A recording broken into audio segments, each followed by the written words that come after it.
niveau de la liste Réussir Ensemble, nous ne venons pas remplacer les bâtisseurs, ceux-là qui ont construit le Conseil national de l'ordre des médecins depuis des années, des décennies, à qui d'ailleurs nous rendons beaucoup hommage. Nous venons juste poursuivre l'œuvre qu'ils ont entamée. Nous voulons amplifier ça et davantage l'adapter aux défis de notre époque. Vous savez, aujourd'hui, les défis auxquels la corporation est confrontée sont nombreux. Et nous devons travailler en tant qu'une liste pour rapprocher davantage l'ordre des médecins. Notre conviction est très simple.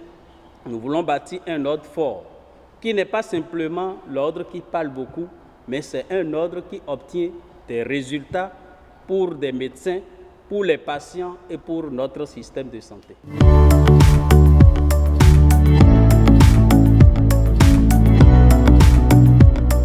Nous avons eu la chance d'organiser les journées des médecins du Bénin et au cours de l'organisation de ces journées, nous avons rencontré plusieurs promotions des médecins, des plus anciens aux plus jeunes.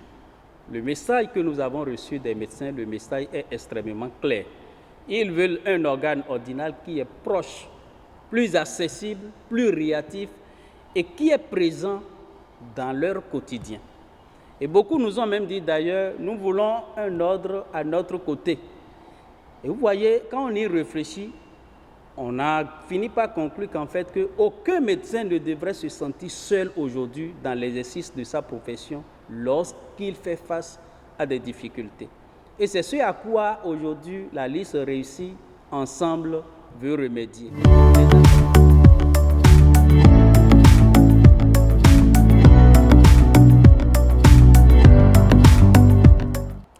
Les jeunes médecins ne sont pas seulement l'avenir de la profession, ils en sont la force vive.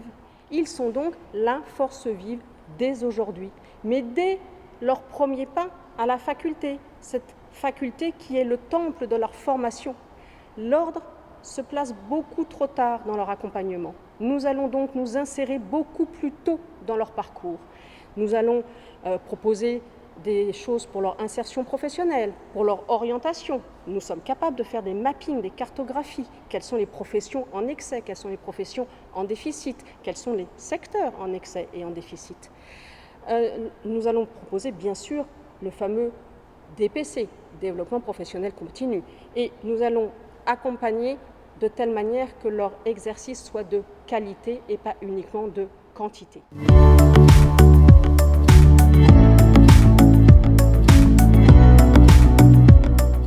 Au niveau de la liste Réussir Ensemble, nous voulons aussi former des médecins qui soient aujourd'hui capables de diriger, capables d'innover et pourquoi pas influencer la politique de santé publique.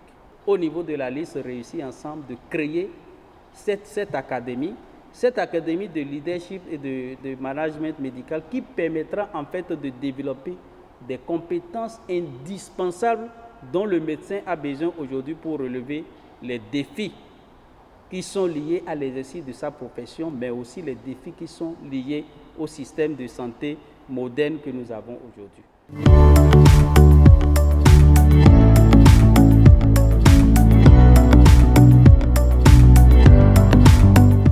Qualité des soins, c'est une variable qualitative. Nous voulons effectivement non pas opposer la qualité des soins à la quantité des soins, mais nous voulons faire de cet ordre, avec la liste Réussir Ensemble, une possibilité de créer une culture de la qualité des soins. Il s'accompagnera de toute manière de celui de la sécurité du patient.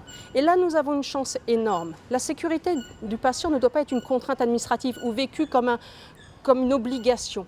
La sécurité du patient doit être l'ADN de la pratique et de l'exercice de la profession médicale. Il faut savoir qu'il y a une opportunité énorme, c'est l'autorité de régulation de santé. L'ordre sera donc en appui ou appuyé par, peu importe, ce sera un win-win, mais la sécurité des patients deviendra une réalité, effectivement, et la liste Réussir Ensemble s'engage à faire de cette aubaine avec l'autorité de régulation de santé, la sécurité du patient au cœur de la pratique de l'exercice médical. Réussir ensemble, c'est la liste gagnante.